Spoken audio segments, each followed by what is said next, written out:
Buenas tardes. Vamos a pasar a la siguiente mesa redonda que estaba prevista dentro de la jornada de hoy. Y antes de nada quiero agradecer a UNAME la invitación para participar y asimismo a Patricia Plaza por haber pensado en mí para moderar esta mesa. La mesa va a girar en torno a Navarra de la estrategia energética y medioambiental de la Unión Europea, un poco en la línea de la mesa anterior, pero con otra temática que también está de rabiosa actualidad. Y para ello contamos con tres expertos de mucho renombre, porque en primer lugar, y en este sentido, en este mismo sentido en el que están sentados, tenemos a don Ángel Ruiz de Apodaca Espinosa, que es licenciado en Derecho por la Universidad de Deusto y máster en Derecho del Medio Ambiente por la Universidad del País Vasco y doctor en Derecho por la Universidad de Navarra, en la que obtuvo el premio extraordinario del doctorado. En la actualidad es catedrático de Derecho Administrativo en esta universidad, en la Universidad de Navarra, profesor visitante en otras universidades, másters y cursos de posgrado. Su investigación se ha centrado principalmente en el derecho administrativo ambiental y en los sectores de información, participación, agua, residuos, autorizaciones, evaluación ambiental y energía. Es autor de varios libros, artículos y capítulos de libro en toda esta temática que acabo de mencionar y ha colaborado también en diversas administraciones públicas en la elaboración de textos normativos y en su asesoramiento. A su lado está Montse Guerrero Pérez, que es ingeniera agrónoma, especialista en industrias agroalimentarias y gestión medioambiental. Actualmente trabaja como consultora de innovación y proyectos en AIN, en la Asociación de Industria de Navarra.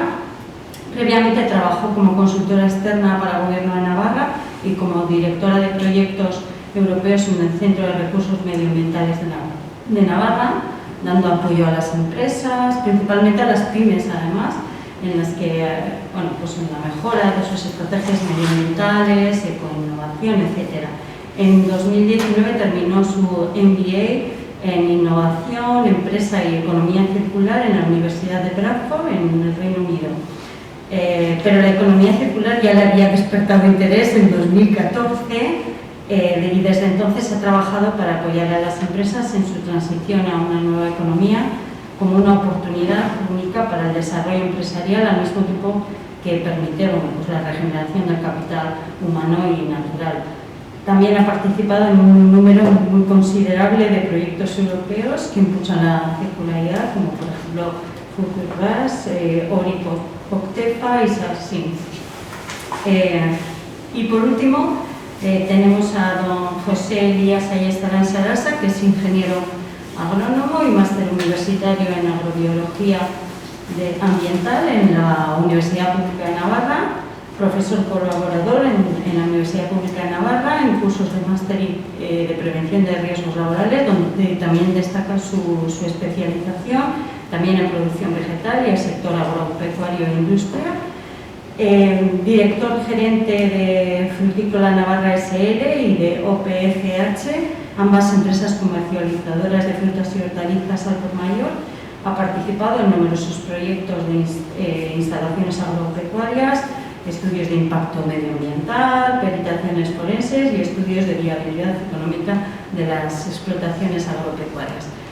Y con este plantel, el tema que se va a desarrollar, como antes he comentado, es Navarra ante la estrategia energética y medioambiental de la Unión Europea. Por enmarcar un poco, en estos días precisamente se está celebrando en Glasgow la cumbre del clima, ¿no?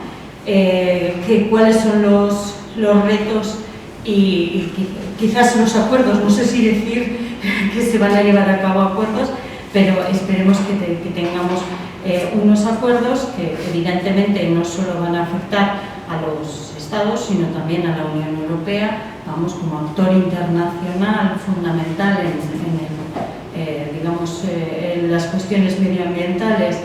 El Pacto Verde Europeo, que es esa estrategia de la Comisión Europea, ya preveía, ¿no?, una reducción de al menos el 55% de las emisiones de gases a la atmósfera y apelaba a una neutralidad, ¿no?, neutralidad energética. Bueno, con ese panorama, digamos, internacional y de la propia Unión Europea, bueno, pues ahora les voy a ceder la palabra a cada uno de ellos para que nos expliquen cuál es un poco la situación de Navarra, ¿no?, ante esos retos. Muchas gracias.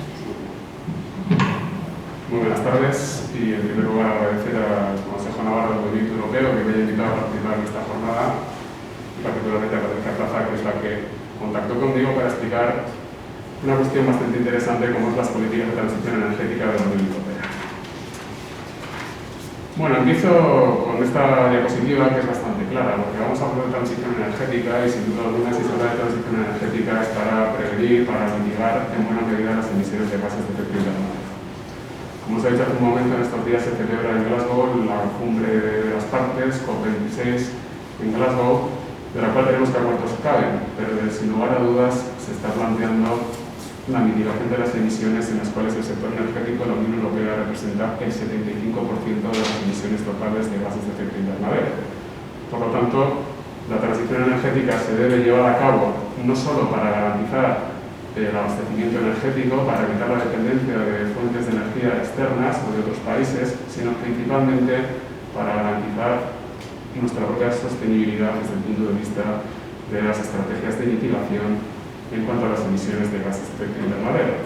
Esta diapositiva es muy buena porque la ola del COVID, que todavía no sabemos si hemos pasado, la de la recesión parece ser que en ello estamos, aunque con un claro riesgo de estanflación en estos días, pero desde luego la tercera ola, que es la que se nos viene encima y que no sé si nosotros veremos, es la derivada del cambio climático con las consecuencias de todos conocidas y también sabiendo cuáles son las causas por parte de todos.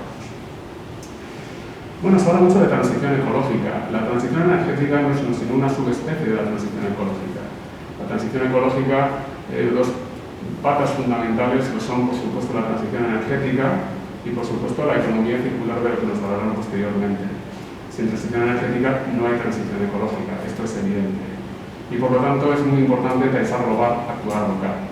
Y esto, como veíamos, se plantea desde el punto de vista internacional, pero también desde el punto de vista de la Unión Europea de los 27, que desde luego ha elaborado la bandera de la protección ambiental en todas las conferencias internacionales, no lo ha dejado de hacer, lo sigue haciendo, y de hecho la Unión Europea ha hecho de mayores compromisos siempre de reducción de emisiones de gases de efecto invernadero, a la que tiene un derecho derivado, en este caso a través de directivas y reglamentos comunitarios tremendamente exigente para todos los Estados miembros, y que de hecho el propio Tratado de Funcionamiento de la Unión Europea consagra el desarrollo sostenible. Desarrollo sostenible que es necesario recordar que es aquel modelo de desarrollo que satisfaciendo las necesidades de las generaciones presentes no compromete a las generaciones futuras.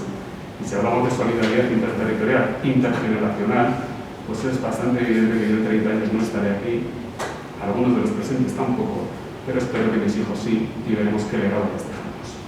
De ahí que pensar global, actuar local y por supuesto luego en cada uno de los Estados miembros y en España en cada una de las comunidades autónomas y en cada uno de los municipios.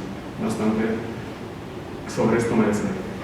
Bueno, es importante hacer mención a dos aspectos muy importantes, que son la transformación del modelo económico que esto va a llevar, claramente, a todos los niveles, y también la necesidad de un nuevo contrato social, porque ya nada volverá a ser como antes, y el clima está cambiando y lo va a seguir haciendo a pesar de que reduzcamos las emisiones incluso en un 55% para 2030 o incluso lleguemos a la neutralidad climática en el año 2050, como se plantea en el Green Deal y en el paquete Fit for 55, que es de este pasado verano de la Comisión Europea. Dos verbos que ya hemos aprendido todos a conjugar son el de mitigación de las emisiones, pero también el de adaptación, el de la resiliencia. Tendremos que adaptarnos y en esa adaptación también tiene una gran importancia la transición energética. Ya veremos cuáles son los problemas. Bueno, los medios son de todos conocidos. El objetivo es claro, la mitigación de las emisiones. La energía tiene un papel importante. 75% del consumo y la producción de energía en la Unión Europea de las emisiones totales de gases de efecto invernadero. Fíjense la solidaridad que tiene la Unión Europea, porque la Unión Europea solo representa el 8% de las emisiones totales de gases de efecto invernadero a nivel mundial. Pero a pesar de todo, es ella la que se ata más la soga al cuello e indirectamente quizás también se la ate a los propios interesados, como pueden ser las empresas. Bueno, los medios son claros, se da de eficiencia energética, Ya desde el año 2009, cuando se habló del triple 20 para el 2020, se planteaba reducir un 20% el consumo, reducir un 20% las emisiones y que ese 20% fuese de fuentes de energía renovable.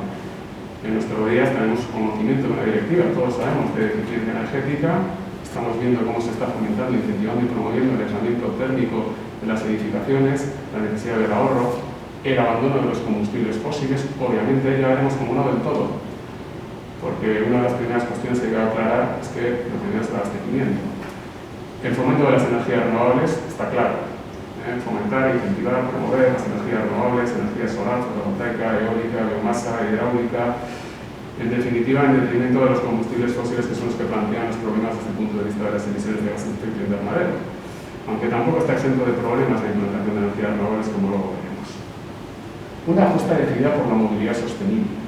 La movilidad sostenible a todos los niveles, no solo en cuanto a la electrificación del parque móvil, sino la apuesta decidida por el ferrocarril frente a otros medios de transporte como el avión, movimientos nacionales, y por supuesto, vuelvo a repetir, la sustitución de los propulsores que facilitan la movilidad de combustibles fósiles a la electrificación propiamente dicha, que se supone que tendrá de energías renovables. La economía circular, en la que también tiene una gran importancia, y no entraré, dado que se va a tratar de ello. Y como les decía, para alcanzar el ansiado desarrollo sostenible, para lo cual es necesaria una importante concienciación ciudadana. Pero los ciudadanos tenemos derecho a la información, a la participación, pero también tenemos la obligación de concienciarnos. Porque, como les decía, en muchos aspectos, todas estas medidas que se adoptan, tendentes a garantizar el desarrollo de nuestra especie, nos van a complicar un poquito la vida, en muchos ámbitos. Luego lo veremos, pero por ejemplo, queda claro que, de acuerdo con la Ley Española de Cambio Climático y Transición Energética, que a la gente se le olvida el segundo apellido de esta ley, por ejemplo, para el año 2023, municipios como Pamplona, de más de 50.000 habitantes, todos y cada uno de ellos tendrán que tener una zona de bajas emisiones, lo cual va a complicar la movilidad, sin lugar a dudas, por lo cual la gente se quejará probablemente.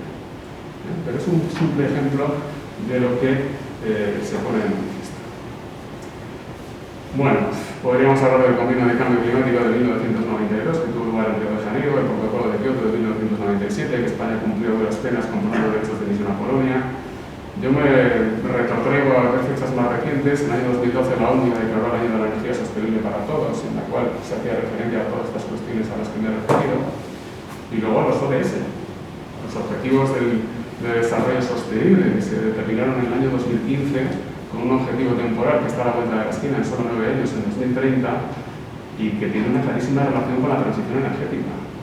Energía sostenible y no contaminante, ciudades y comunidades sostenibles, producción y consumo sostenibles, y por supuesto la acción por el clima decidida. Y como les decía, la Unión Europea siempre estaba ahí.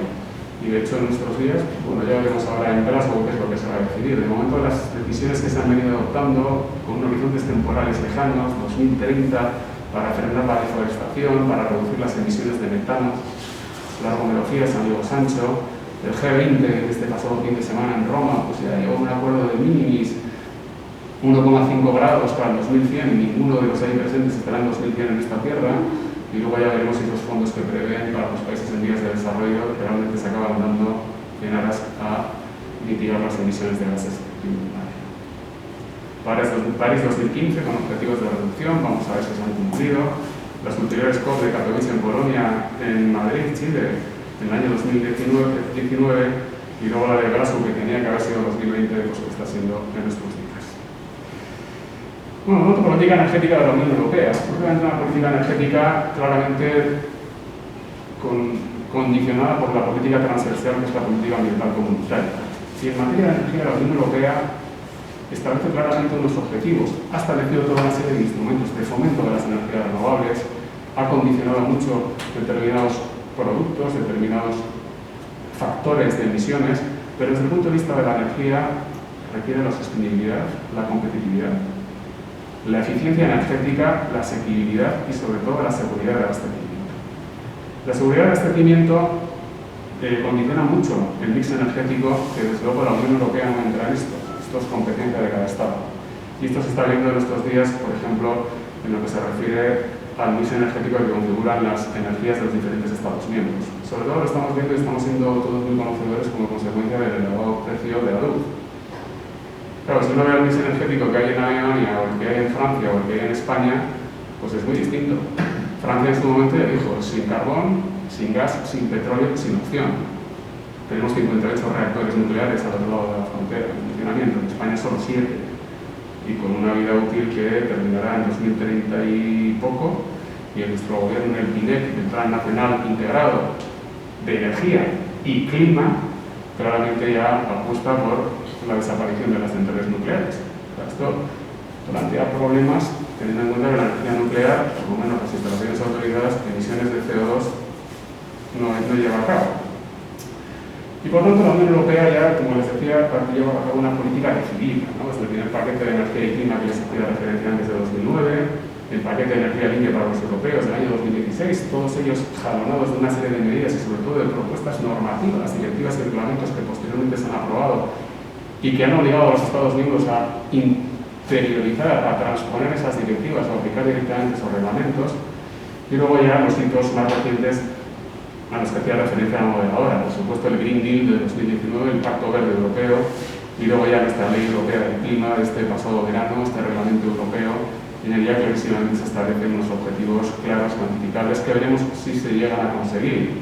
Son muy ambiciosos, se ha pasado del 40 al 55% del objetivo de reducción de emisiones de gases de efecto invernadero para el 2030 y conseguir, por supuesto, la neutralidad climática en el año 2050. Este es el paquete objetivo del 55% de reducción de emisiones para el año 2030. Como el propio paquete establece, lo tengo aquí, es un documento que luego se ha desarrollado de la comunicación de la Comisión Europea, es un claro revulsivo para la economía verde, de eso se trata, el consumo sostenible y también se prevé la electrificación de la demanda en sectores como el transporte o la calefacción. Vamos a desechar los combustibles fósiles en la medida de lo posible, vamos a electrificar la economía, teniendo en cuenta que el suministro proveerá de energías renovables. Estamos viendo en estos días la dependencia absoluta que tenemos, por supuesto, de los hidrocarburos. Ahora mismo en el gas, todos somos conocedores del conflicto Argelia-Marruecos, con el gasoducto que venía de Argelia hasta Cádiz a través de Marruecos, pues ya está cerrado, vamos a depender exclusivamente del gasoducto Marruecos-Argelia-España, y luego el resto habrá que llevarlo con buques metaneros que llegarán algunos hasta el puerto de Bilbao, al menos. Fíjense ustedes cómo se va a encarecer el gas, que por sí ya no se encuentra en países precisamente muy geopolíticamente estables. Y aquí les traigo a colación diferentes propuestas legislativas. La Comisión Europea no para de elaborar propuestas de directivas y de reglamentos que complican y mucho a los Estados miembros, tremendamente ambiciosos. Y luego, pues ya veremos si se cumplen o no, pero está claro que lo primero que se va a llevar a cabo es una revisión del convenio de derechos de emisión, que se va a extender al sector aéreo. Se va a acabar la asignación gratuita de derechos de emisión al sector aéreo y también sobre el sector marítimo. El mecanismo de ajuste en frontera para evitar la fuga de carbono, ya era hora, determinados productos que se generan en terceros países, obviando absolutamente todas las medidas de reducción de emisiones de gases de efecto invernadero, pues en este caso la Comisión tiene claro que hay que establecer una especie de mecanismo de ajuste de manera que se pague por las emisiones que se han producido en terceros países. Y luego la modificación de un buen número de directivas sobre fiscalidad de la energía, energías renovables, eficiencia energética, y el despliegue de infraestructuras para combustibles alternativos. Una nueva gira de tuerca también en materia de turismos nuevos y vehículos industriales y por supuesto también la reducción de las emisiones de CH4 en el sector energético, el metano, que es un potentísimo gas de efecto invernadero. Bueno, yo no quería dejar para terminar rápidamente de hacer una referencia clara a cómo se ha transpuesto en España, cómo se ha articulado en España todos estos objetivos, todos estos planes y todas estas estrategias comunitarias y directivas en materia de cambio climático y transición energética. Porque hablamos mucho del cambio climático, pero si se dan cuenta ustedes, ya las leyes que se están aprobando, incluido el proyecto de ley foral que se está tramitando en el Parlamento Foral, es un proyecto de ley de cambio climático y transición energética. Bueno, esta ley, que es la Ley 7 de 2021, se estructura junto a otros dos elementos fundamentales, que son la estrategia para la transición energética justa. Pero la transición energética debe ser justa también, y justa para aquellas zonas en las que vivían exclusivamente prácticamente de la minería del carbón o de las centrales térmicas de carbón, donde, como bien saben, pues prácticamente se han cerrado, y ello ha supuesto la necesidad de que esa transición sea justa y se compense, y se ayude y se incentive, y de hecho el plan de transformación, recuperación y resiliencia pues prevé una cantidad importante el PINEC, Plan Integrado de Energía y Clima. La planificación energética aquí ya no solo es energética, es también energética y climática. Y es una planificación indicativa, no es obligatoria, la vinculante solo es la de las infraestructuras de transporte de la energía, pero lógicamente orienta y de qué manera a los operadores en el mercado hacia dónde deben rolar sus inversiones en materia de generación de energía, y claramente hacia las renovables. Si bien ni la ley del sector de hidrocarburos, ni la ley del sector eléctrico, y sobre todo esta segunda, impone obligaciones claras sobre qué fuentes de energía deben llevarse a cabo. Pero ahora de autorizarse se tendrán en cuenta la legislación y, por supuesto, la planificación. Y la ley de cambio climático de esta pasada primavera, la 7 de 2021, pues es una ley estatal, un poco tardía. Yo recuerdo a Mariano Rajoy en enero de 2018, cuando todavía no arruntaba su moción de censura del verano de 2018, anunciar esta ley. Ha tardado un poquito más, solo 3 años. Ya algunas comunidades autónomas se habían adelantado, en muchas de ellas habían previsto medidas importantes en relación con la transición energética. Y bueno, como todas las leyes en este ámbito, es una de las críticas que también se ha hecho al proyecto de ley foral, es una ley principial, programática, planificadora y ambiciosa, pero no podemos pretender tener una ley romanista, es decir, detallista en absoluto. Evidentemente luego se tendrá que implementar a través de las medidas concretas, precisas y detalladas, de las cuales deben dotarse principalmente las administraciones públicas. Fíjense, estamos ya por debajo, ¿no? Nosotros nos conformamos para el 2030 en alcanzar una reducción del 23% de los gases de efecto invernadero respecto de valores de 1990. Ojo, serían un 45% respecto de 2005, o sea que el objetivo no es mínimo. Tengan en cuenta que, de acuerdo con el protocolo de Kioto, nosotros en España en 2010 habíamos aumentado un 56% respecto de 1990. Que las renovables sean el 42% de toda la energía y en el caso del sector eléctrico el 74%, que se aumente en eficiencia hasta el 40% casi y por supuesto en 2050 o antes lograr la neutralidad climática. Bueno, los principios pues, podríamos hablar mucho, les he subrayado ahí los más importantes, el de descarbonización de la economía, quien contamina paga, esto hay que interiorizarlo, lo siento, la economía circular es algo que los ciudadanos también tenemos que ir interiorizando. Quien contamina paga, la responsabilidad ampliada del productor y, por supuesto, quien genera emisiones, pues tiene que pagar. De ahí el comercio de derechos de emisión. De ahí la necesidad de limitar las emisiones. Y, por supuesto, el principio de no regresión, que yo lo tengo en... ya veremos si se cumple o no. Lo digo porque como no se garantiza el abastecimiento energético, ya verán ustedes cómo levantamos la persiana de las centrales térmicas de carbón, o como se hizo en Bélgica recientemente con 2 centrales nucleares en Amberes, que fue objeto, por cierto, de una sentencia del Tribunal de Justicia de la Unión Europea, porque estas 2 centrales nucleares además afectaban a un espacio natural protegido, Red Natura 2000, y el Tribunal de Justicia dice, bueno, condición de interés absoluto si realmente se pone en riesgo el abastecimiento para adelante con los faroles, ¿no? Y las centrales nucleares están funcionando. Bueno, los instrumentos, no quiero terminar, ya me quedan 2 minutos. Bueno, con las medidas que adopta la ley de cambio climático, sobre todo la apuesta por las energías renovables y la eficiencia energética, y esto luego veremos cómo somos una sociedad un poquito hipócrita. La transición energética y los combustibles, la ley prohíbe cualquier prospección en materia de hidrocarburos, con el cual nos estamos cerrando las puertas a un futuro pues, como el fracking, algunas leyes autonómicas también lo prohibían expresamente a pesar de que el constitucional dijo que esto era competencia del Estado. También la prospección en materia de minerales radiactivos. Nada, no vamos a poder generar uranio ni mucho menos enriquecerlo, pero la tecnología está en Francia para poder nutrir nuestras centrales nucleares en la vida útil que les queda y por supuesto se proscriben absolutamente las ayudas a combustibles fósiles y por supuesto la movilidad sostenible sin emisiones, como les decía hace un momento, con planes de movilidad sostenible obligatorios en todas las ciudades, zonas de las emisiones que la tendremos en Pamplona sí o sí en 2023, veremos con qué restricciones y por supuesto, claro, se habla mucho de la electrificación del parque móvil. Hombre, yo creo que es importante que antes de que tengamos una fábrica de coches eléctricos, primero nutramos de zonas de recarga, porque vamos a tener antes el coche que las electrolineras. Por eso la ley establece en unos ámbitos temporales bastante cercanos, en función de las estaciones de servicio, el número de millones de litros que suministran anualmente, se dan de parte de este tipo de estaciones. Bueno, esta es una fotografía que hice esta pasada semana, viajaba, por supuesto, en tren de Madrid a Valencia, y en el billete se me informaba de que mi opción era la más sostenible ambientalmente. Si hubiese ido en avión, hubiese multiplicado por 10 mis emisiones de gases de efecto invernadero.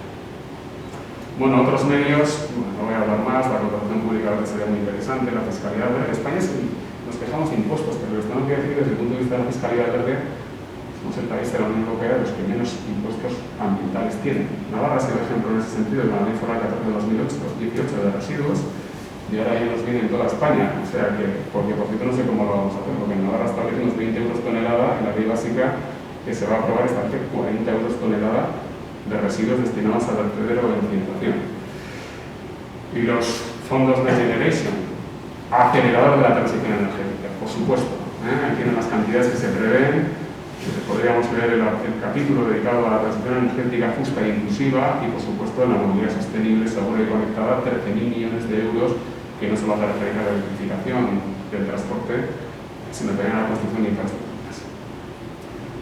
Bueno, de los litigios podríamos hablar mucho. Aquí, bueno, podría hablar de la exigibilidad. No crean ustedes, o sea, las leyes, yo siempre digo, legislar es fácil, poner negro sobre blanco, podríamos reunirnos aquí todos, hacer una ley estupenda, unos objetivos ambiciosísimos, lo difícil de las leyes es su efectivo cumplimiento, dotar de medios técnicos, económicos y materiales, sobre todo económicos. Y ya vemos como los estados, algunos estados, los ciudadanos están sacando los colores y de qué manera. Y me refiero, por ejemplo, a Francia, a Holanda, donde hay condenas concretas al gobierno holandés por no haber adoptado todas las medidas necesarias tendentes a reducir las emisiones. El caso Urgenda, en Alemania, en España ahora mismo hay una demanda ante el Tribunal Supremo por varias organizaciones ecologistas. El abogado del Estado alegó que España había hecho sus deberes porque había aprobado el PINEC.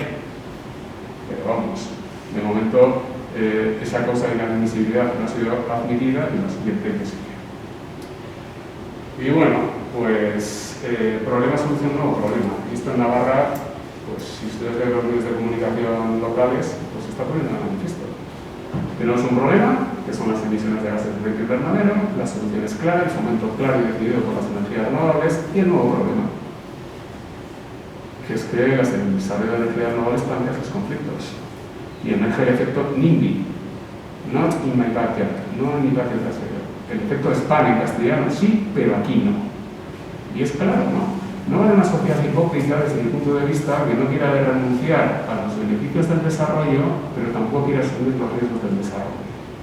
Y sobre todo cuando tenemos en cuenta que el riesgo de no actuar es mucho mayor al de actuar. Y yo, pues bueno, puedo entenderlo, pero desde luego, si queremos que cualquier actividad es inocua sobre el medio ambiente o incluso sobre nuestra comunidad, en cada caso, cada proyecto se someterá a las técnicas de intervención administrativa que sean necesarias, entre otras, por supuesto, la evaluación ambiental correspondiente. Y luego, pues esta diapositiva, que bueno, esto es una fotografía de la generación de energía eléctrica en Alemania, antes de ayer, 2 de noviembre, a las 3 de la tarde. Estas son las consecuencias de la decisión de Angela Merkel en el año 2011, tras el incidente de Fukushima, en Japón, que anunció, con gran disgusto, por supuesto, para las eléctricas alemanas, el abandono de la energía nuclear en Alemania para este año. Bueno, Alemania está quemando carbón. Ahí tienen ustedes como en ese momento el peso del carbón era muy importante, con el 25%, renovables 29%, etc. Y ahí tienen ustedes, pues no había viento ese día, escaso sol, pues energía de respaldo. Los que creen ustedes, si no hay viento, si no hay sol, pues habrá que tirar de centrales térmicas de ciclo combinado que funcionan con gas, que generan emisiones. Y nada más. Muchísimas gracias.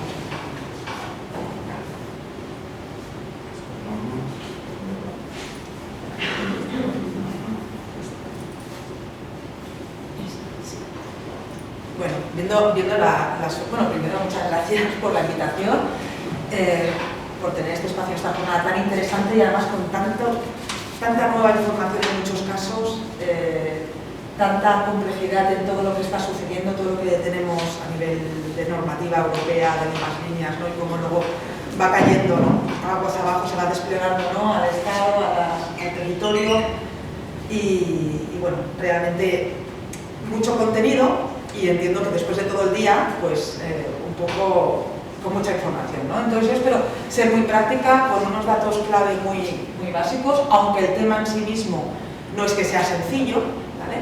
Pero bueno, voy a dar unas grandes líneas y ojalá que cualquier cosa pues podemos ir profundizando, ¿no? Porque todo conlleva muchísimo debate. Ya hemos visto en la sesión anterior, ¿no?, que realmente son temas muy interesantes y con muchas perspectivas y bueno, muchas formas de poder enfocarlo, ¿no? Entonces, bueno, yo hoy me invitabais a hablar sobre la economía circular en Navarra, ¿vale? Y así me he enfocado, es decir, no voy a entrar en toda la normativa de dónde viene a nivel europeo, ¿vale?, y todo lo que conlleva el desgloso, cómo se está desglosando luego en un montón de directivas diferentes y cómo eso nos va a llegar o nos está llegando ya, ¿vale?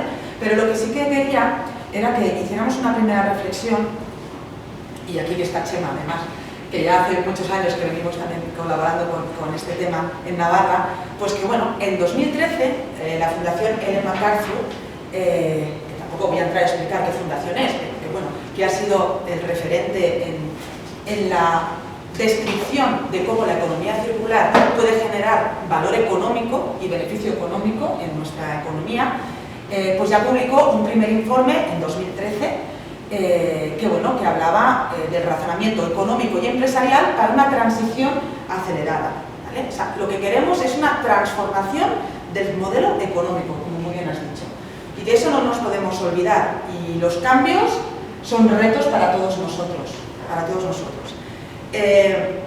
Entonces publicaron este informe y ahí hablaban de los beneficios económicos que se podrían obtener a partir de replantear la economía hacia una economía circular, que conlleva muchísimos aspectos más allá de los que solemos oír, como por ejemplo que no exista ningún residuo o que todos los residuos acaben siendo materia prima. Eso es uno de los aspectos, el aspecto aguas abajo del sistema productivo, ¿no?, de cuando ya, o del consumo incluso, cuando algo ya no lo uso, ¿qué hacer con eso? Eso es una parte importante, pero no es única.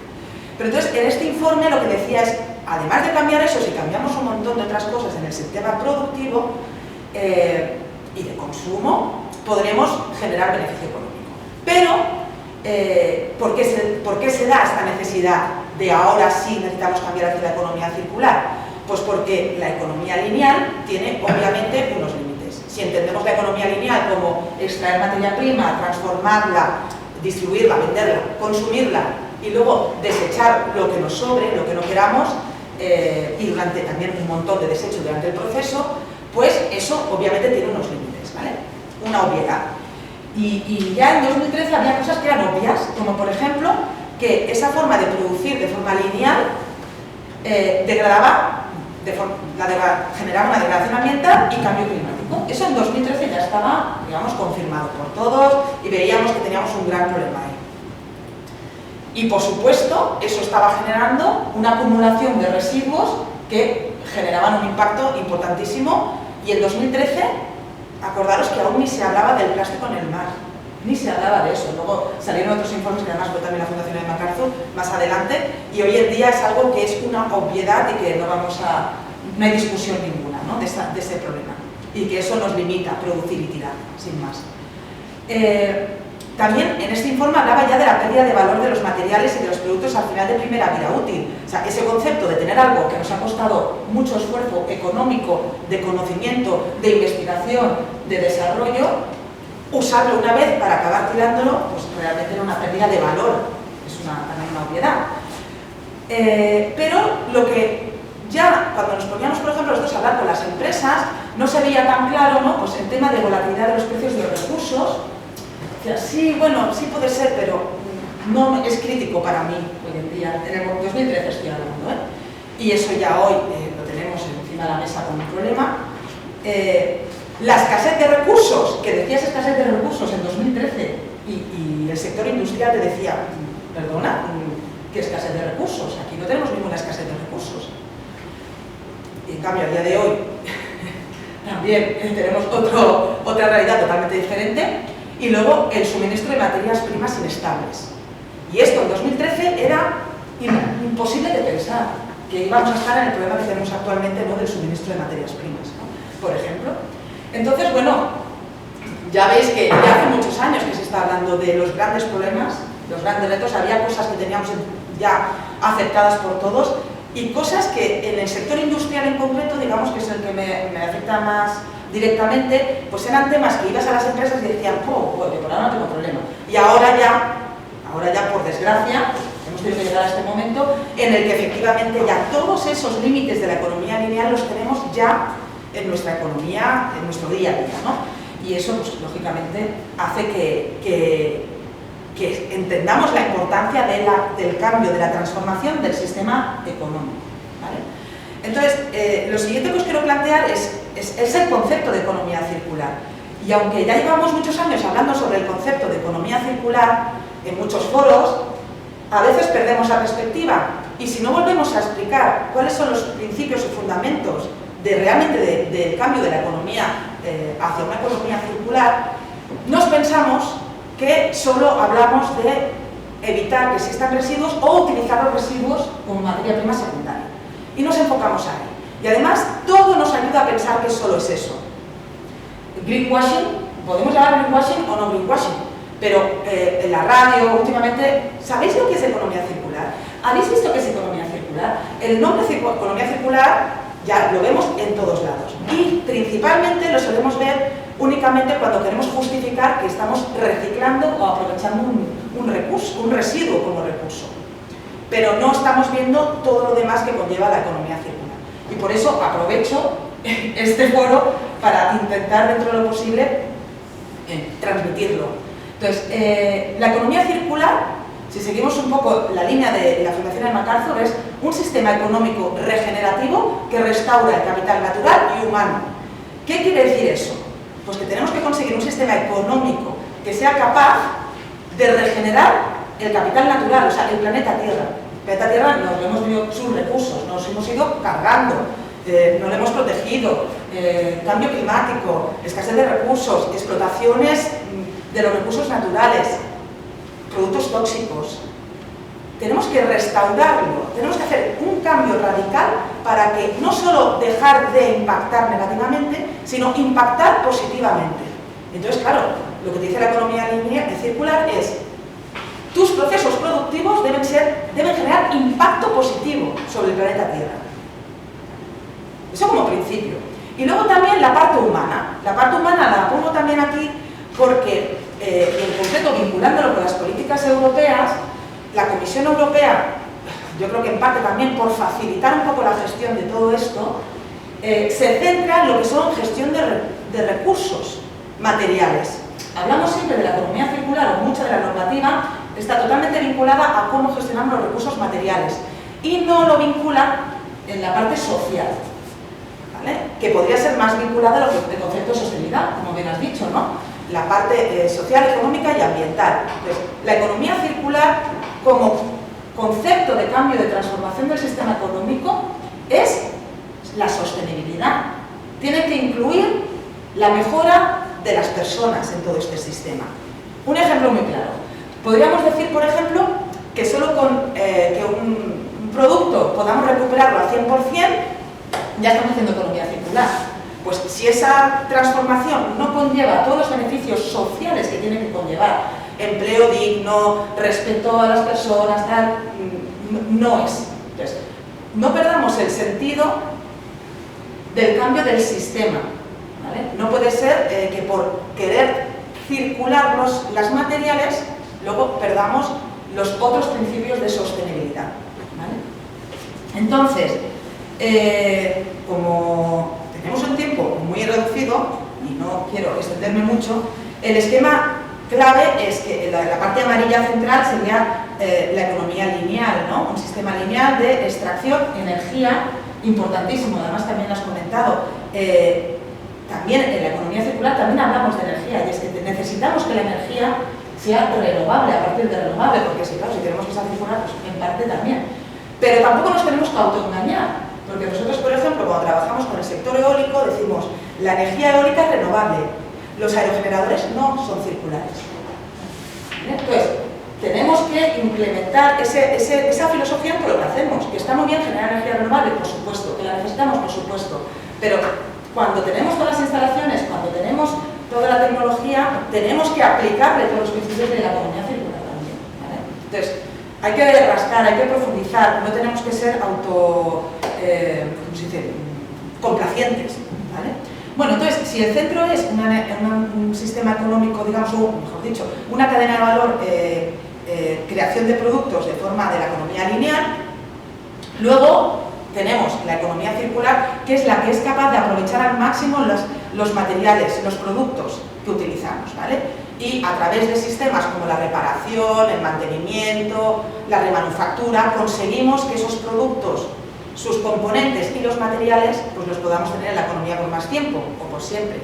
Y en la parte biológica, digamos que es la parte de la izquierda, la verde, es cuando tenemos materia orgánica, cuando tenemos, por ejemplo, el alimento, tenemos que conseguir que esos procesos de producción podamos extraer al máximo el valor y luego garantizar que cuando acabe de nuevo, por ejemplo, a través del compostaje en la tierra, garantizar que recuperamos el capital natural, ¿vale? Con lo cual, surgen un montón de círculos que pueden generar beneficio económico para la empresa y para la sociedad en general. Y de ahí viene donde vamos a poder generar de nuevo valor y una nueva economía. Con lo cual, como principios, el primero, preservar y mejorar el capital natural, garantizar que lo que son materiales técnicos que le llaman no renovables, los tengamos en el sistema económico por siempre, y en la parte biológica que se degrada, pues poder garantizar que el impacto es positivo. Y usando fuentes de energía renovables. Ahí está la vinculación también. Principio 2. Optimizar los recursos con la circularidad de los productos, componentes y materiales. Siempre que tengamos algo, entender que dentro del producto hay componentes y los componentes están formados por materiales y que el mayor valor siempre se genera en el momento que el producto lo aprovechas al máximo. Con lo cual, el reciclaje es la última opción que está dentro de una economía circular. Por lo tanto, simplificar la idea de economía circular a que cuando reciclas haces economía circular, haces lo menos malo que se puede hacer de todo un sistema económico. Y aún así, luego tienes que garantizar que ese material que reciclas se puede volver a meter, porque a veces reciclamos mezclando cosas y la calidad del producto final es mucho peor que el original, y con ese material reciclado al final no puedes generar bienes de mucho valor, ¿no? Por ejemplo, entonces, la cuestión es, ya que hemos invertido mucho tiempo, dinero y conocimiento en generar estos productos, aprovecharlos al máximo. Y el principio 3, buscar la eficacia del sistema al completo, diseñando sin residuos ni contaminación. Este es el ejemplo claro de la botella de agua, que siempre lo utilizo, pero es el más sencillo, ¿no? Cuando hemos ido evolucionando hacia la eficiencia en la industria, hemos ido optimizando el uso del material, reducir el plástico. Era un objetivo claro, reducir los kilos de plástico utilizados en una botella de agua. Pero eso no nos hacía ver la parte de eficacia del sistema, y en la que estamos volviendo, por cierto, que si es que igual, si el plástico es más grueso, conseguimos poder darle mayor vida, como puede ser el caso de los envases de vidrio, que tenemos que volver a ellos. Si tú consigues un material que, aunque pese más, aunque conlleve mayor coste inicial, luego le puedes dar muchas vidas útiles. Si repartes lo que conlleva entre todas las vidas útiles, pues es mucho más eficaz pensar en ese sistema de transporte de agua que el plástico, porque eso solo estamos viendo a corto plazo, no el ciclo de vida completo ni cómo afecta a todo el sistema.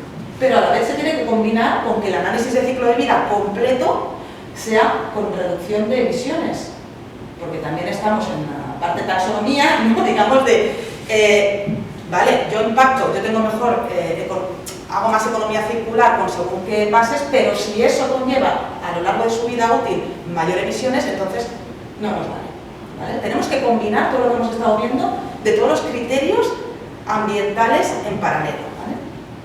Con lo cual, no es ni siquiera fácil ni para el consumidor entender qué tiene que elegir, ni para el productor cuál es la mejor solución, ¿no? De su envasado, por ejemplo. Pero bueno, ya siento haberme parado aquí un poco, pero es que creo que es importante que tengamos esta visión, ¿vale? Para que nos vayamos y seamos críticos cuando oímos muchas cosas, ¿vale? Y especialmente, a mí lo que me preocupa es asimilar el reciclaje a la economía circular, porque no es la idea, y el reciclaje es parte, seguro, es parte de la transición hacia una economía circular, por supuesto, pero no podemos diseñar pensando en que va a acabar reciclado. Tenemos que diseñar pensando en darle la mayor vida útil y poder ser reparado, por ejemplo. Y entonces, al final, la economía circular es llevar a la práctica el concepto de sostenibilidad en la industria, ¿vale? En los procesos industriales.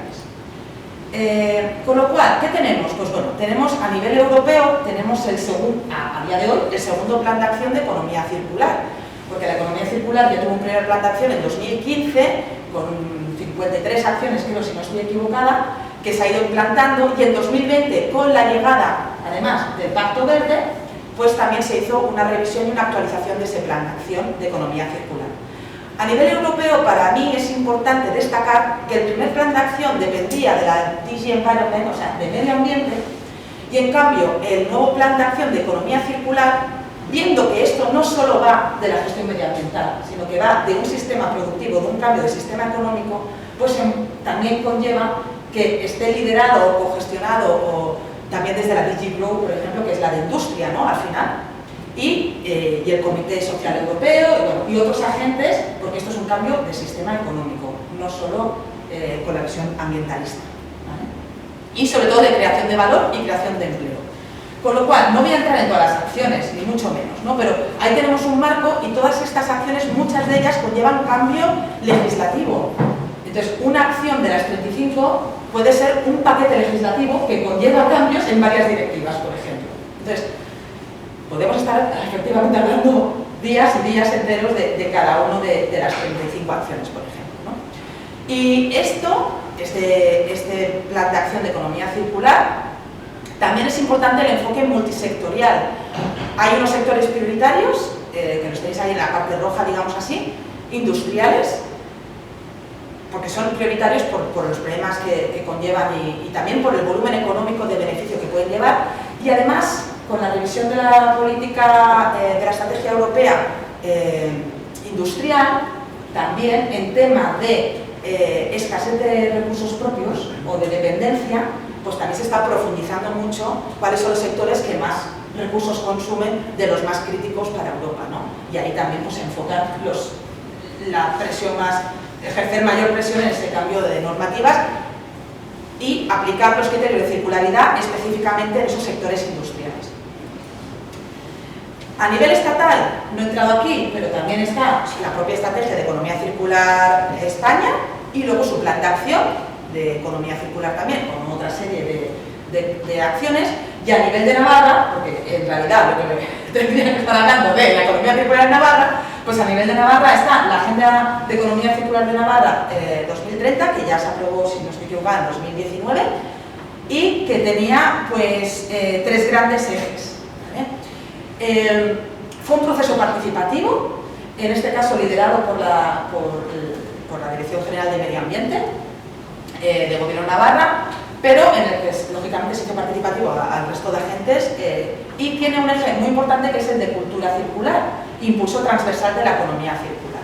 Es decir, aquí esto, insisto, me ha gustado mucho, va de la transformación del modelo económico, con lo cual todos los agentes estamos involucrados y el cambio de hábitos es claro, porque si no volvemos siempre a la misma historia de sí, todo muy bien, pero yo acabo consumiendo lo que es más barato o comprando lo que me es más barato, que aún sigue siendo lo que viene de fuera, o incluso, y una parte importantísima que no has profundizado pero has dicho al final, la compra pública, porque la empresa está haciendo todos los esfuerzos. La empresa tiene voluntad de hacer las cosas bien, pero la empresa necesita vender o generar beneficio económico para poder sobrevivir.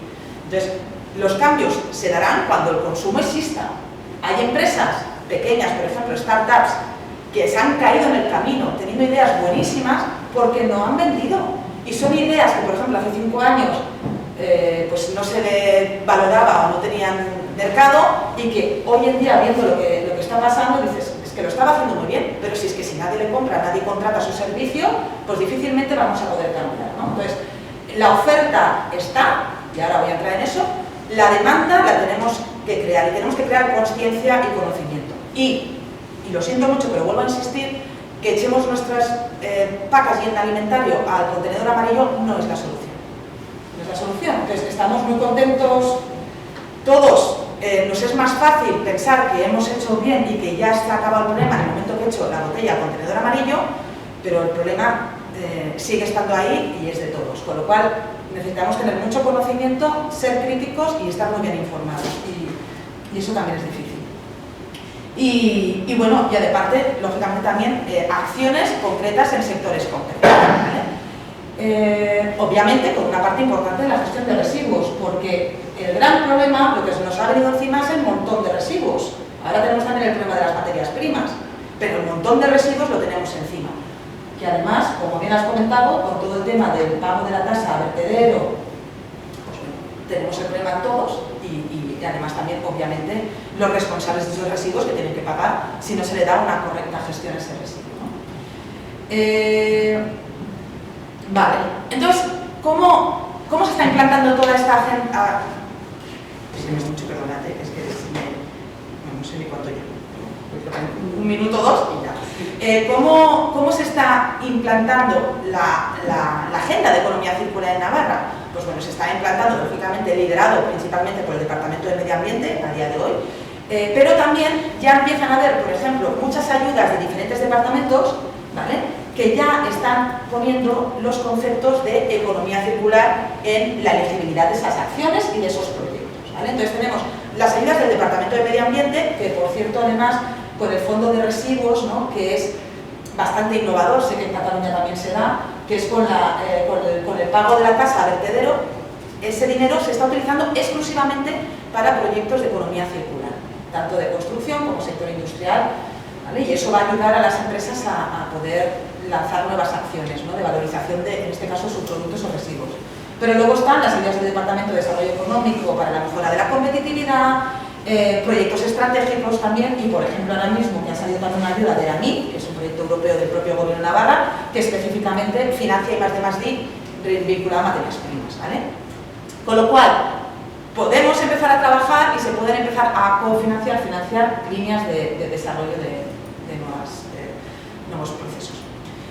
Entonces, sobre empresas en concreto de economía circular, y ya en concreto en Navarra, pero bueno, que es aplicable a todos, podríamos como distinguir tres grandes bloques de tipologías de empresa. Lo que sería, le llamamos nosotros las nativas circulares, son esas empresas que son capaces ya, que ofrecen un servicio principalmente de los que hemos visto los círculos que venían a la economía, pues de reparar, de remanufacturar, servicios que ya son, otro ejemplo claro, por ejemplo, el tema de las baterías, ¿no? Utilizar las baterías que ya no sirven para el vehículo, para el coche, para acumulación.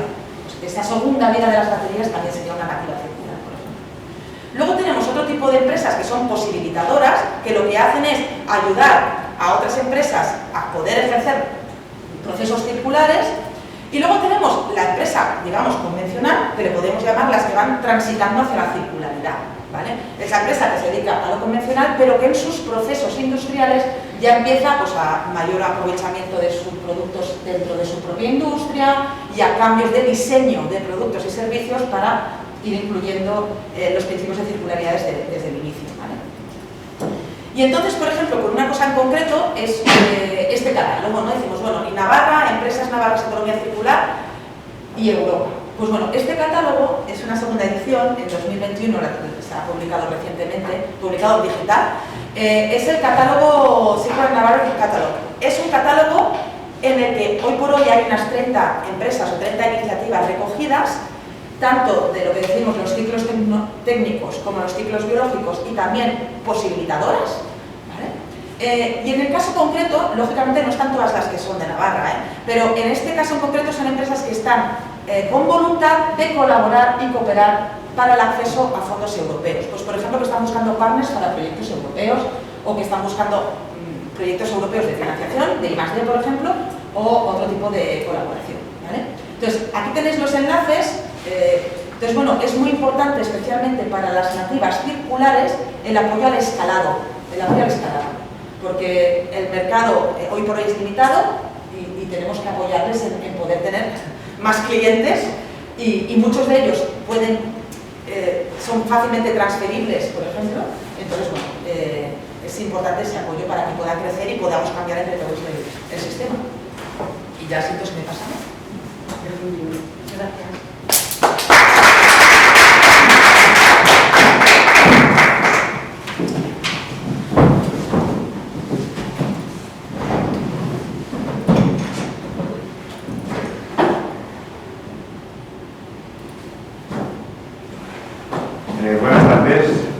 muchas gracias por la invitación.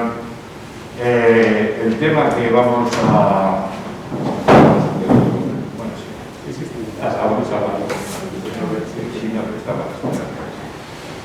Entonces me ha tocado hablar de algo excesivamente amplio, como sería el comentar la realidad medioambiental de Navarra. Para esto, tengan en cuenta, si quieren ampliar, sobre todo de parámetros numéricos, el Departamento de Desarrollo Rural y Medio Ambiente todos los años hace unas publicaciones sobre el perfil medioambiental de Navarra, en el cual va analizando cada uno de los múltiples parámetros medioambientales problemáticos, no problemáticos, y vamos viendo un poco la evolución desde el año por lo menos 2010 hasta hoy de cómo ha ido el tema medioambiental. Yo me he centrado simplemente en 5 puntos, como son la calidad del agua, la calidad del aire. Por encima simplemente voy a poner una diapositiva, ya que el compañero Ángel pues, ha hablado extensamente y profusamente sobre este aspecto. Luego hablaré de las emisiones de GI, simplemente lo mismo, un pequeño cuadro, y me quiero centrar un poquito más en la biodiversidad y sobre todo algo que es materia mía, que sería la agricultura y en este caso la reforma de la PAC 21-27, que estamos hablando del famoso Pacto Verde. Entonces, bueno, pues quisiera ver un poquitín, simplemente con 3 o 4 esquemas. Como les digo, calidad de agua, calidad de aire, emisiones de gases de efecto invernadero, biodiversidad y, sobre todo, agricultura, o esa nueva agricultura que nos viene del famoso Pacto Verde. La calidad del agua, pues podríamos distinguir las aguas superficiales, lógicamente, las aguas subterráneas y las aguas de baño, es la clasificación general que se suele hacer. Dentro de las aguas superficiales, que serían pues un poco las más extensas, quiero simplemente reseñar los parámetros más importantes de los puntos de toma de muestras, de los 120 puntos que tiene la red de aforo de la calidad del agua. En Navarra estamos viendo del año 2011 al 2019, que son los últimos datos publicados. La calidad del agua superficial, como podemos ver, en prácticamente un 80% es muy buena. Buena tendríamos alrededor de un 7, un 8%. Moderada tendríamos simplemente aproximadamente un 8, un 9%. Y realmente mala tenemos aproximadamente un 3, 2% de nuestro volumen, de nuestra superficie. Tengan en cuenta que cuando hablamos de problemas de aguas superficiales principalmente, ven ustedes los puntos. Los puntos coinciden con los caudales de ríos muy pequeños, principalmente el punto de lo que es la cuenca del Filacos, la cuenca del río Robo llegando a Pamplona, es decir, aguas con muy poco caudal, o ríos con muy poco caudal. Es decir, estamos hablando de subríos, por así decirlo, no hablamos del Arla, no hablamos del Aragón. Luego ya hablaremos sobre todo en las aguas subterráneas, que es donde van todos los residuos, pero en las aguas superficiales prácticamente hablamos de pequeños cauces de agua en los cuales analizamos simplemente y se les da la dotación de calidad muy buena a la calidad de las condiciones físico-químicas principalmente ideales para el funcionamiento de los ecosistemas. Punto. Lo que se ha clasificado siempre como agua buena.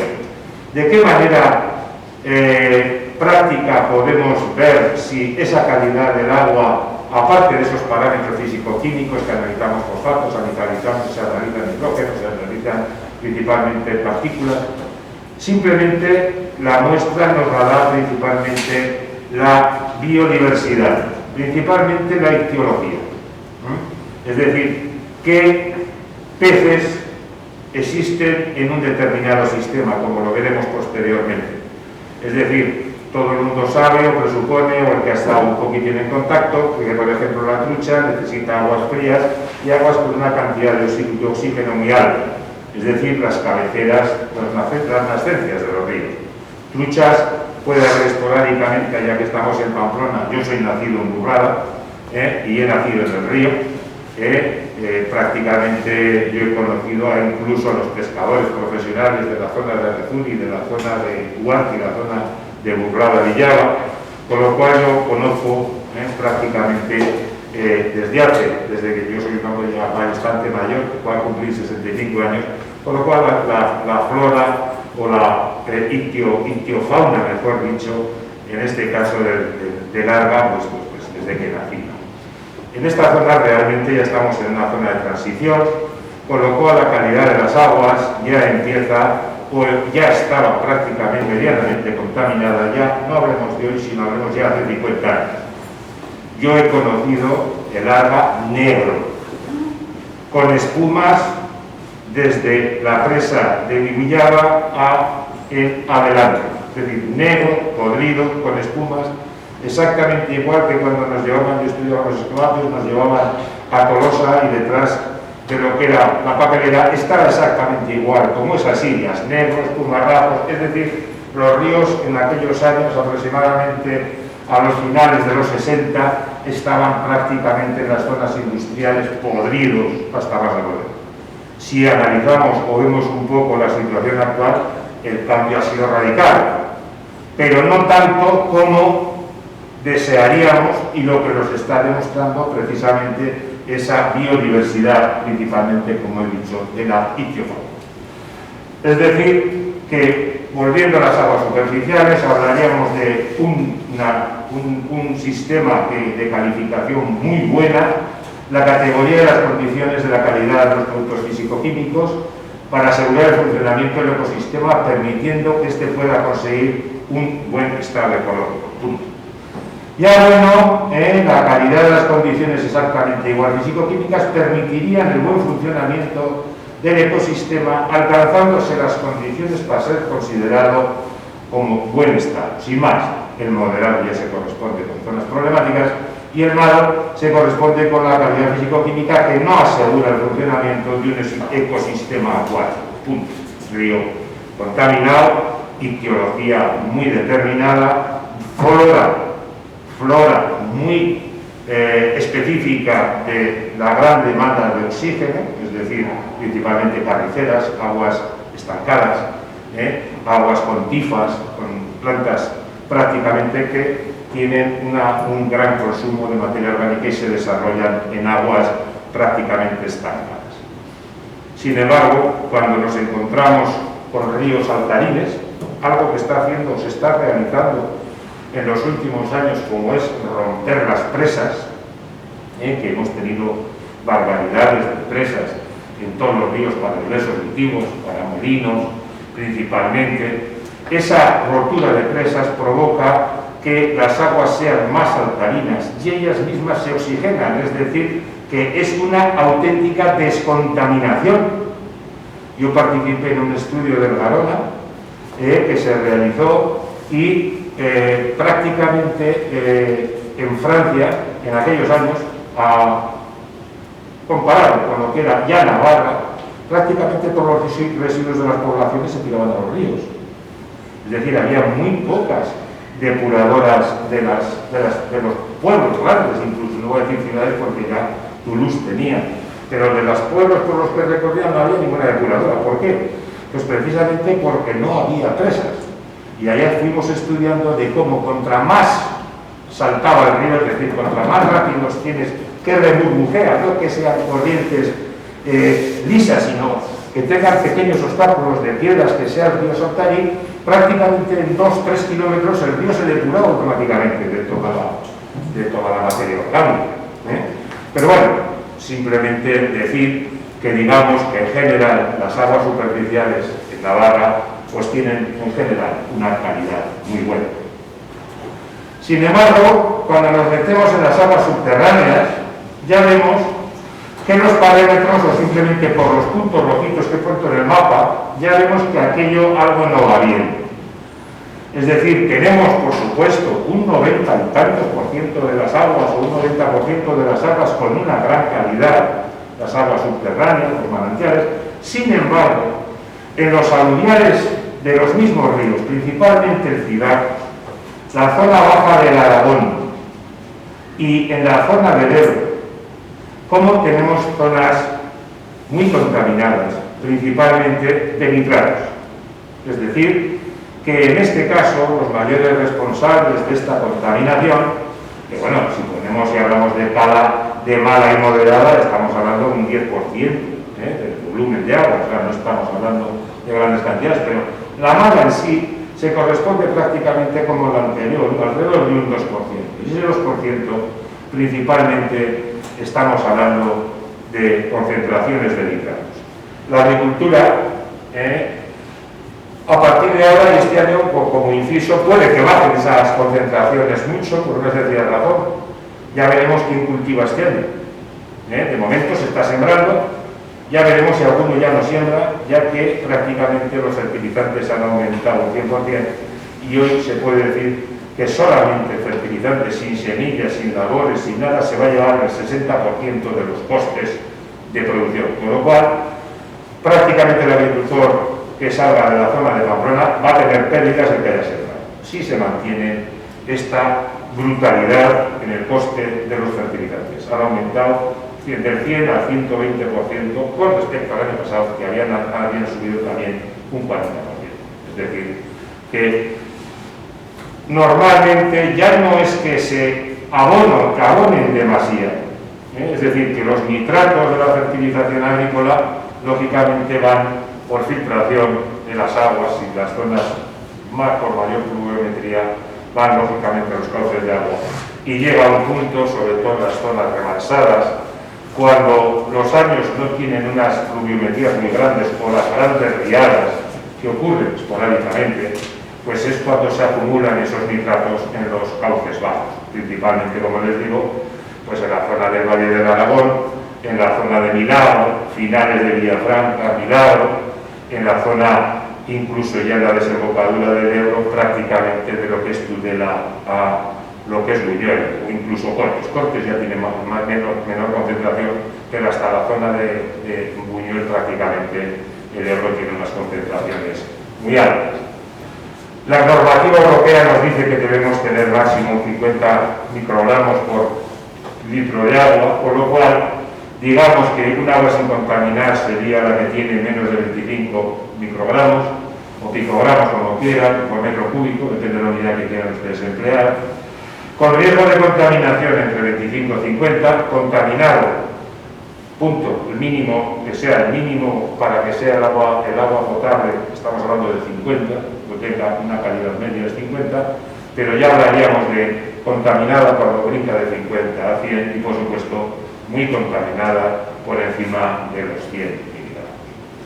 Se analizan también las zonas de baño y prácticamente simplemente en el mapa no hay ningún punto rojo, con lo cual podríamos decir no se analizan 120 parámetros, sino que se analizan 10, que sería el sumatorio, y vemos que prácticamente el agua es muy buena o buena para el baño en todas las zonas tradicionales. Sin embargo, cuando hablamos de la biodiversidad de las aguas superficiales, tenemos unas grandísimas amenazas de las especies invasoras. De las 25 especies prácticamente que existen de ictiofauna en los ríos navarros, tenemos simplemente peces como el alburno, el pez gato.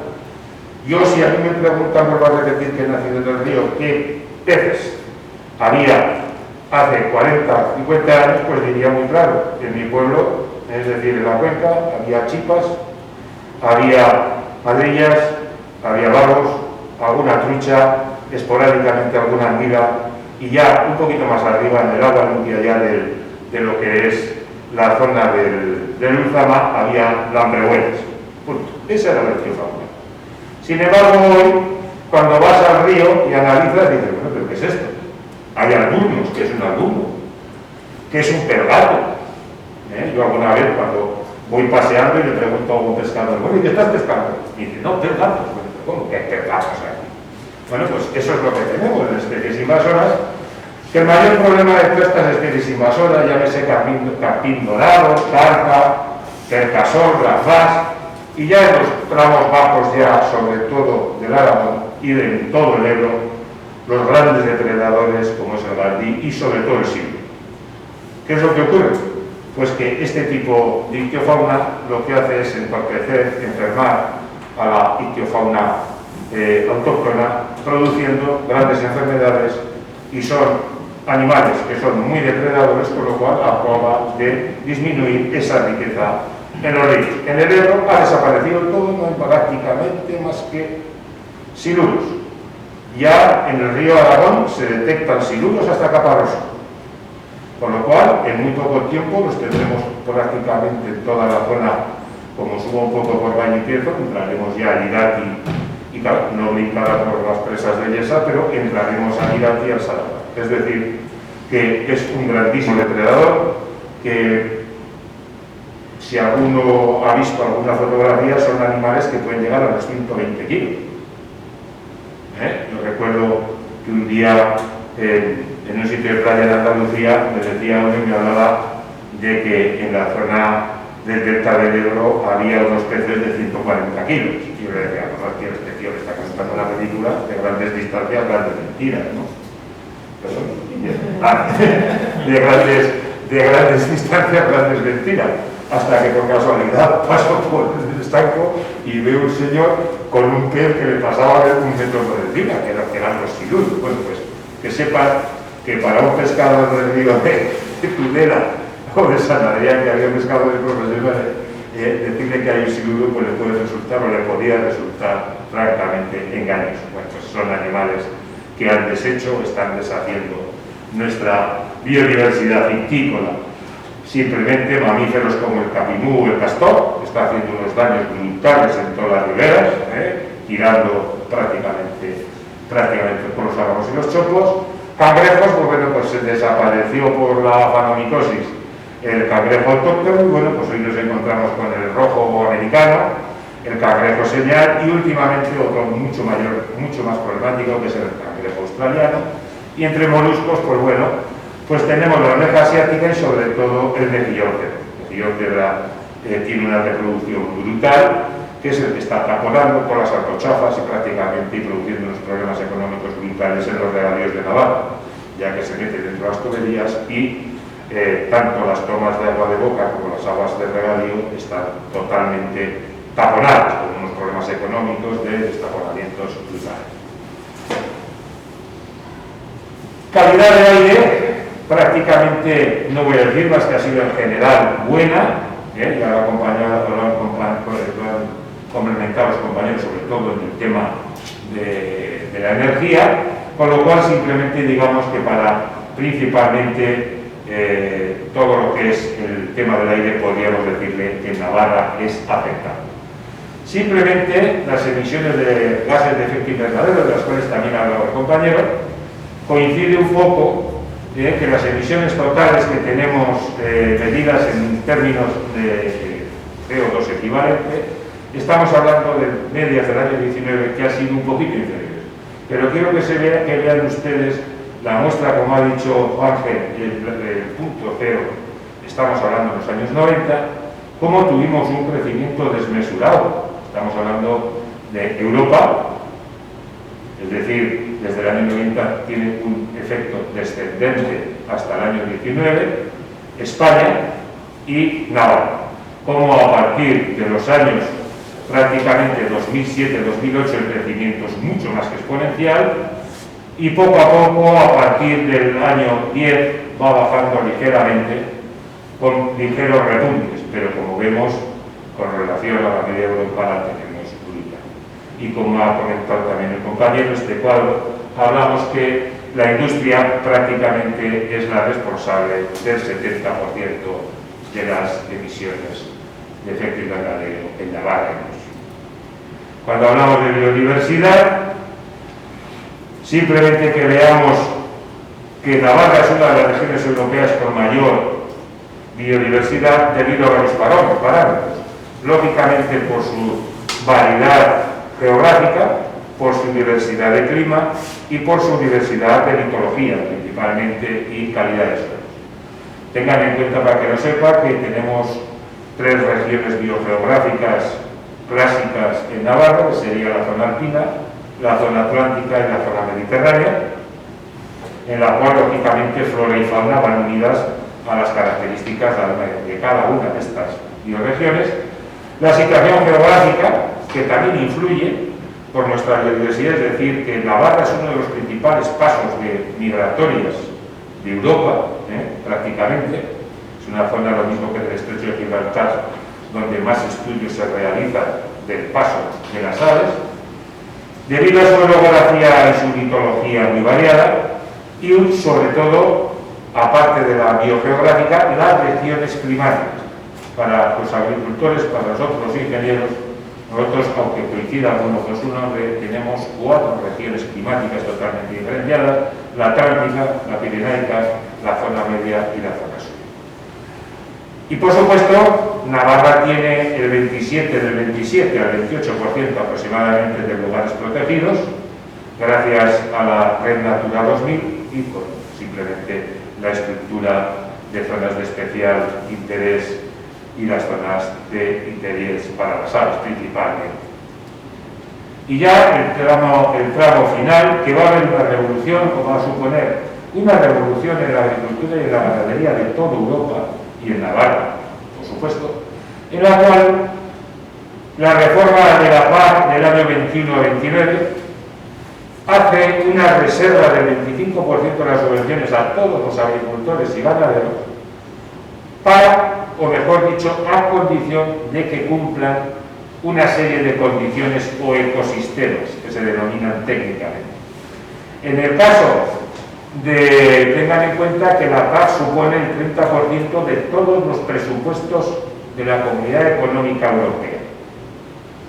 Bueno, pues de ese 30%, el 25% va encaminado a que cada Estado realice lo que se denominan ecosistemas. Visto el problema de que cada autonomía quería montar su particular ecosistema o su particular relación de ecosistemas, el Estado, hace cosa de un mes, proclamó una lista que se realizó sin el consenso de varias autonomías sobre una serie de ideas a las que puede optar el agricultor y ganadero para recuperar, por así decirlo, ese 25% que queda retenido.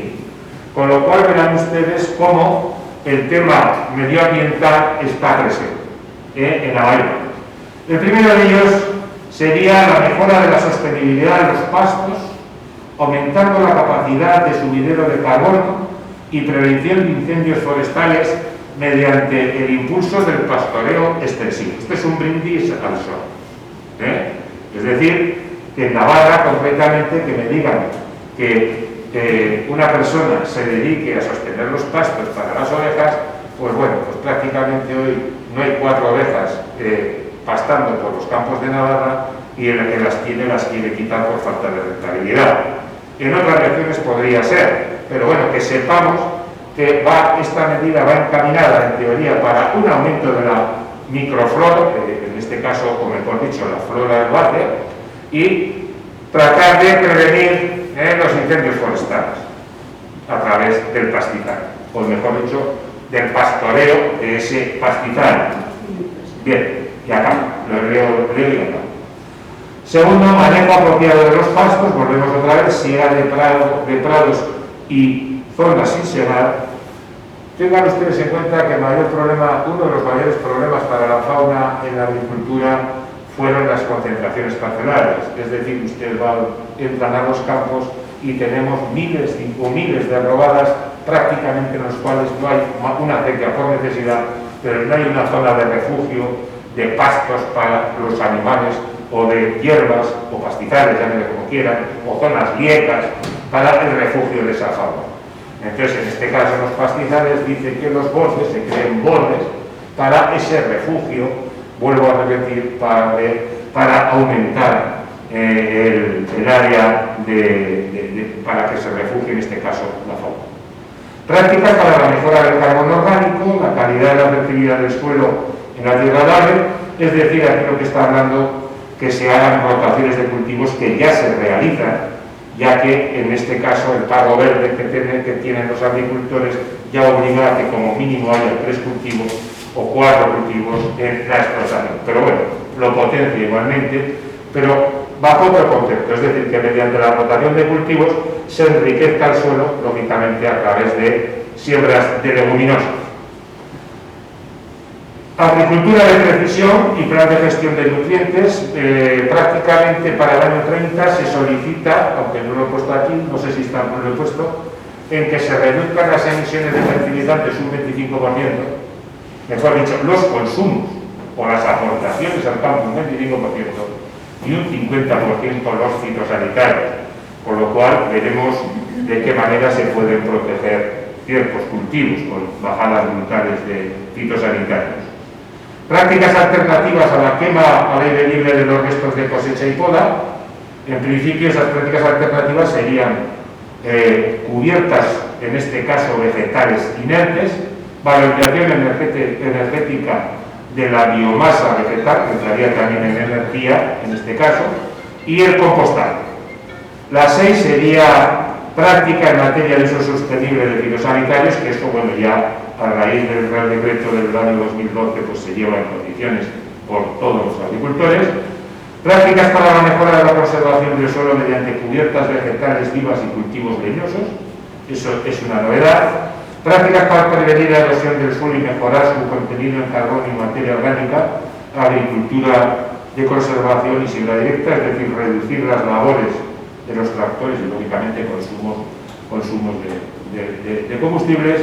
Y por último sería prácticas para la mejora de la biodiversidad, que complementan a la que hemos hablado de los prados y los ribazos, que dice márgenes multifuncionales e islas de biodiversidad que se realicen en las explotaciones agrarias y zonas de no cosechado y mantenimiento del cultivo, sin más. Es decir, aquí sí que puede venir, en este caso, una gran revolución en el tema agrícola y ganadero por obligación, las cosas como son, ya que la agricultura pues, es una de las actividades que tiene pues, un índice de contaminantes, sobre todo el ganado, pues, bastante.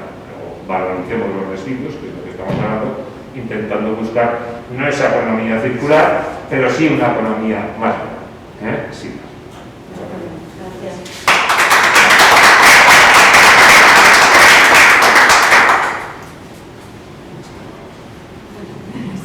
Es un poco tarde, nos hemos pasado con el tiempo, pero si hay alguna pregunta, alguna intervención, ¿queréis que creo que está todo el mundo? Pero yo sí que voy a preguntar una cosa. Sí que creo que lo habéis mencionado, tanto Ángel como Monse, la importancia, ¿no?, de crear esta demanda de los productos que sí que se digamos que se lleven a cabo a través de este proceso de economía circular, ¿no? Y sí que os quería preguntar si las administraciones públicas, porque ahí creo que lo habéis mencionado un poco, ¿no?, en la contratación pública, pues tienen algún requisito o dan un incentivo en puntos o algo así para esa contratación, ¿no?, de productos que provengan de empresas que sí que están en economía circular. Sí, muy brevemente. Esto viene de las directivas europeas, las directivas de contratación pública, y ya está en la ley de contratos del sector público, la ley 9/2017, en la que se establece clarísimamente la obligatoriedad, en cierto modo, de que los pliegos de condiciones administrativas particulares y los pliegos de prescripciones técnicas, siempre y cuando estén relacionados con el objeto del contrato, introduzcan condicionantes ambientales. Es una forma directa claramente de promover. Por ejemplo, cosas cercanas, ¿no? Está a punto de aprobarse en el País Vasco el proyecto de ley de administración ambiental en la que se pretende establecer una obligatoriedad en los contratos de obra, cuando sea posible técnicamente, que el 40% de los materiales empleados en la obra sean reciclados. Y por supuesto vamos a ver el resto. También las leyes sectoriales, la futura ley de residuos contaminados y toda la legislación que se está aprobando en ese sentido puesta de manera clara por esta forma. Primero, la administración tiene que ser ejemplarizante en ese sentido e indirectamente obliga a que sus proveedores y sus contratistas también implementen medidas ambientales en definitiva.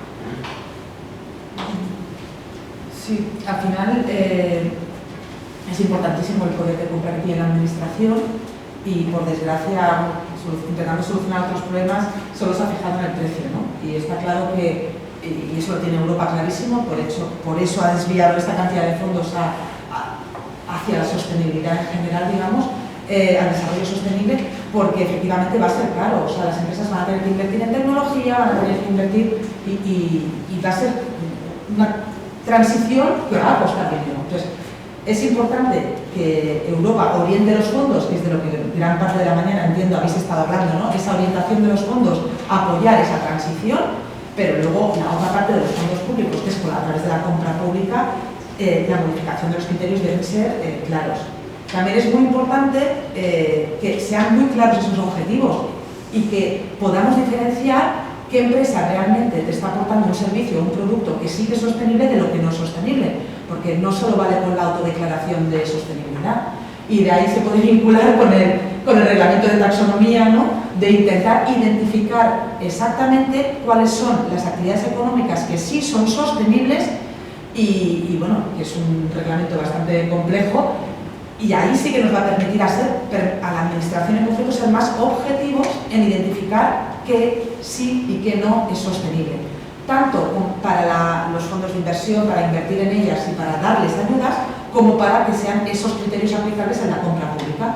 Pues bueno, hay tantas cosas en la coctelera en paralelo, pero se está haciendo un cambio de sistema realmente desde la legislación, desde los procesos industriales, desde muchos sitios, para que el cambio sea real, ¿no? Tenemos que ir en todo en paralelo y la compra pública es clave.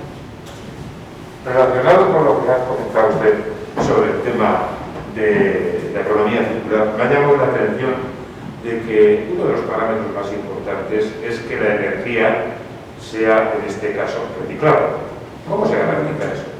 Renovable. O renovable. Bueno, de fuentes renovables. ¿Cómo se garantiza? ¿Cómo se garantiza que sea Claro. potente? Claro, si cogemos el mix energético que ha puesto el compañero de Alemania, o cogemos el mix energético navarro o español, ¿cómo garantiza usted? Cuando estamos, por ejemplo, en Navarra, en una región hipócrita, estamos suministrando o estamos absorbiendo una gran cantidad de energía atómica que viene de Francia. Entonces, o nuclear, ya lo viste como quiera. Entonces, ¿cómo garantiza usted en esa economía circular que una empresa navarra ha garantizado que toda su energía es renovable? Bueno, el tema energético es muy complejo, como ya lo vemos.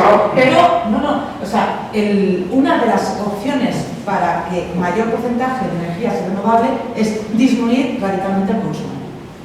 O sea, es porque en Navarra, con la producción que había de energía renovable en 2015, si hubiéramos mantenido el consumo, podríamos haber llegado a porcentajes muy altos. Entonces, tiene que ir en paralelo, está claro. ¿A qué precio? Porque claro, Porque es lo que hemos dicho, la transición va a ser muy cara. Porque vamos, yo siempre... Y otra cosa es que no podamos ni siquiera... ¿Cómo hacemos? ¿Seguir desarrollándonos? O sea, ¿vamos a poder económicamente seguir desarrollándonos? ¿A qué coste, no? ¿A qué coste económico va a ser esta transición? ¿Vamos a ser capaces de poder hacerlo teniendo en cuenta todos los ingredientes? El cambio climático, que principalmente has comentado industrial, pero principalmente problemas energéticos, de producción energética.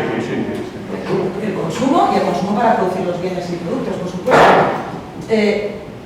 Claro, tiene que ir en paralelo. La oferta y la demanda, tanto en consumo como en generación, tiene que ser doble estrategia. Solo en producir no nos vale de nada. Navarra, con la producción de renovables, ya podemos seguir produciendo. Como sigamos consumiendo así, nunca vamos a ser autosuficientes.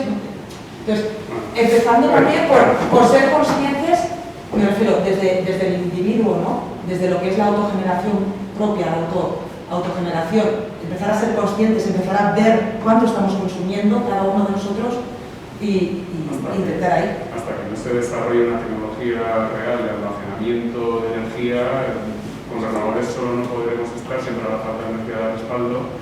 Claro. Lo que sí pueden hacer las administraciones públicas y los suministradores de energía a la hora de adjudicar los contratos es que estos les garanticen un porcentaje muy elevado de fuentes renovables. Por eso.